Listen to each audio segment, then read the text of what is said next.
the bell icon on YouTube and don't miss another update.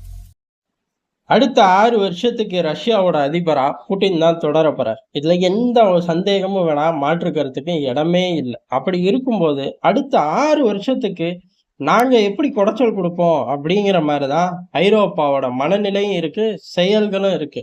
காரணம், ஒட்டுமொத்த உக்ரைனும் பத்தி எரியுது. அப்படி பத்தி எரியும் போது எதை தின்னா பித்தம் தெளியுங்கிற மாதிரிதான் ஜெலன்ஸ்கியோட மனநிலையும் இருக்கு. தப்பிச்சு போறதா இல்ல இங்கேயே இருக்கிறதா அப்படின்னு. இவ்வளவு நடக்கும் போதும் ரஷ்யாவுக்குள்ள, அதாவது உக்ரைன்ல இருக்கக்கூடிய ஆட்கள் திரட்டிட்டு சில படையணியை உருவாக்கி, அதே மாதிரி ரஷ்ய எதிர்ப்பு, ரஷ்யாவோட இனக்குழுக்கள்னு சொல்லிட்டு அந்த பார்டர் ஏரியால தெரியக்கூடிய ஆட்கள் ஏற்கனவே உக்ரைன்ல தான் நின்று சண்டை போடுறார்கள். இவர்களெல்லாம் சேர்த்து ரொம்ப கம்மியான மெம்பர்கள் தான், ஆனா ரஷ்யாவுக்குள்ள பெல்கிராட் ரீஜனுக்குள்ள இருக்கக்கூடிய கிராமங்களை கைப்பற்றுற மாதிரி ஒரு ஸ்ட்ராட்டஜியை போட்டு அனுப்பியிருக்காங்க. கைப்பற்ற முடியாது, அதிகபட்சமா 3 மணி நேரம் கூட அந்த பகுதியில இருந்து துப்பாக்கி சூடு நடத்த முடியாது. இருந்தாலும் ஒரு விஷமத்தனமான வேலை. அந்த போன யூனிட்டோட எண்ணிக்கைய ரஷ்யா சொல்லல. ஆனா சொற்பமான எண்ணிக்கையில இருக்கிறதுக்கு அதிகமா வாய்ப்பு இருக்கு. காரணம், உக்ரைன் கிளைம் பண்ண போறதும் கிடையாது, அது வெற்றி அடையல. ஒரு சின்ன துப்பாக்கி சூடும் நடத்த முடியல அங்க உள்ள உள்கட்டமைப்பு மேல. இல்ல உள்கட்டமைப்பு மேல வெடிகுண்டு தாக்குதல் நடத்த போனார்களா அப்படின்னு தெரியல. இல்ல கொஞ்சோடு இடங்கள்ல அப்படியே கொடியை பறக்க விடலாம் அப்படின்னு நினைச்சாங்களான்னு தெரியல. அது எதுவுமே நடக்கல. அதனால இந்த பக்கம் உக்ரைன் உளவுத்துறையோ கிளைம் பண்ண போறதே இல்லை. ரஷ்யாவை பொறுத்தவரையும் அப்படி ஒரு கூட்டம் உள்ளுக்குள்ள வர முயற்சி செஞ்சுட்டு ஒட்டு மொத்தமா அந்த கூட்டத்தை நியூட்ரலைஸ் பண்ணியிருக்கோம் அப்படின்னு சொல்லியிருக்காங்க.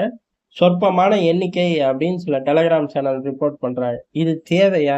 இந்த சில 100 நபர்களை அனுப்பிச்சா அந்த பெல்கிராடை ஒட்டி உள்ள கிராமங்களை பிடிக்க முடியுமான்னு கேட்டா முடியாது. இதுக்கு ஏன் பண்ணார்கள்னு தெரியல. ஆனா ரஷ்யா களத்துக்குள்ள ஒரே இடத்துல குமிச்சு வைக்கப்பட்ட 300க்கும் மேற்பட்ட வீரர்களை வான்வெளி தாக்குதல்ல அடிச்சு நொறுக்கிடுச்சு, நியூட்ரலைஸ் பண்ணிருச்சு. மொத்தமா காலி. பெரிய அளவுல குண்டு மலையை பொழிஞ்சு அந்த இடத்தையே தகர்த்து எரிஞ்சிட்டாங்க. அந்த யூனிட் எதுக்காக, என்ன ஆபரேஷனுக்காக கொண்டு வரப்பட்டதுன்னு தெரியல. உக்ரைனுக்குள்ள உள்ள ரீஜன் தான், ஆனா ரொம்ப ரகசியமா கொண்டு வரப்பட்ட யூனிட்டை நாங்க முழுவதும் வேட்டையாடிட்டோம்.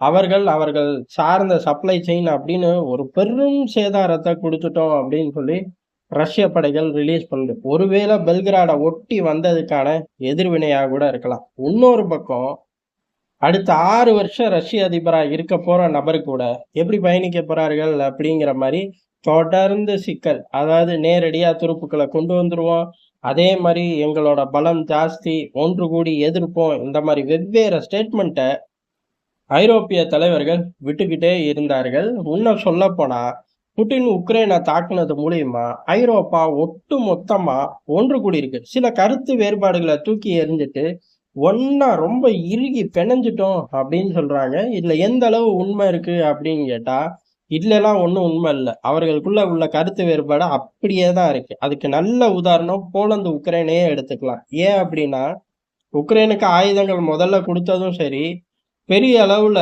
வாடகை ராணுவ வீரர்களை அனுப்பிச்சதும் சரி, போலந்து தான் அந்த லிஸ்ட்ல இருக்கு. ஆனா உக்ரைனோட உணவுப் பொருட்களை எடுத்துக்கிறார்களா அப்படின்னு கேட்டா இல்ல. அதே மாதிரி இப்ப சண்டைக்கு ஏதாச்சும் ஆக்டிவா ஸ்டேட்மெண்ட் விடுறார்களான்னு கேட்டா இல்ல. அப்ப என்னத்த நெருங்கி வந்துச்சு? அப்படி ஒண்ணும் கிடையாது. அதே மாதிரி பிரான்ஸ் மட்டும்தான் வீரர்களை அனுப்புவேன் அப்படின்னு சொன்னுச்சு. பிரான்ஸ் சொன்ன ஜோர்ல நாங்க மாட்டோம் அப்படின்னு சொல்லி கையை தூக்குனார்கள். நாங்க பேசி முடிவெடுப்போம் அப்படின்னு சொல்லியிருந்தா இந்த ஸ்டேட்மெண்ட் ஓகே அப்படின்னு எடுத்துக்கலாம். ஆனா அது கிடையாது.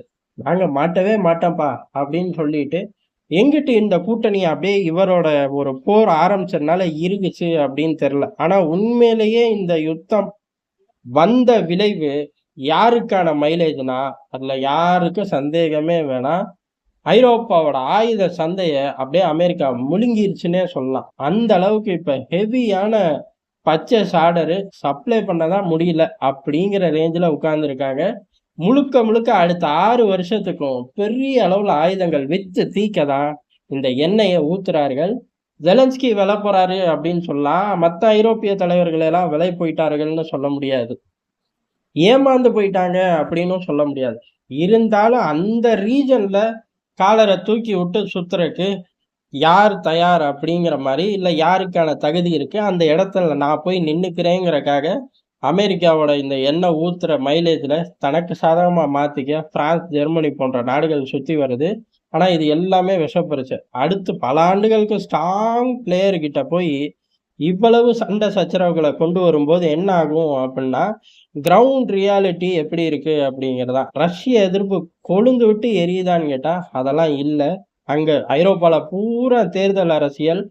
அதுலயும் ஜெர்மனிலாம் கேட்கவே வேணாம். இன்னமும் எனக்கு சரியான ஃப்ரெண்ட்ஸ் இருக்கார்கள் அப்படின்னு சொல்லி புட்டின் பதிவு பண்ற அளவுக்கு இருக்கு.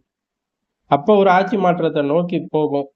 எப்படி ஃபின்லாண்ட நேட்டோவோட இணைத்த அரசு தலைமை இன்னைக்கு எங்க இருக்கு? வீட்ல உட்கார்ந்துருக்கு. மக்கள் ஏத்துக்கல. அதே மாதிரி இந்த பக்கம் ஒரு புயல் சுத்தி அடிக்குங்கிறது யதார்த்தமான உண்மை. ஆனா வரும் நாட்கள்ல பார்ப்போம். இன்னும் பல விஷயங்களை இவர்கள் தொடுறேன் அப்படிங்கிற பேர்ல உக்ரைனோட நிலப்பரப்பை தார வாத்துக்கிட்டே இருக்க போறாங்க.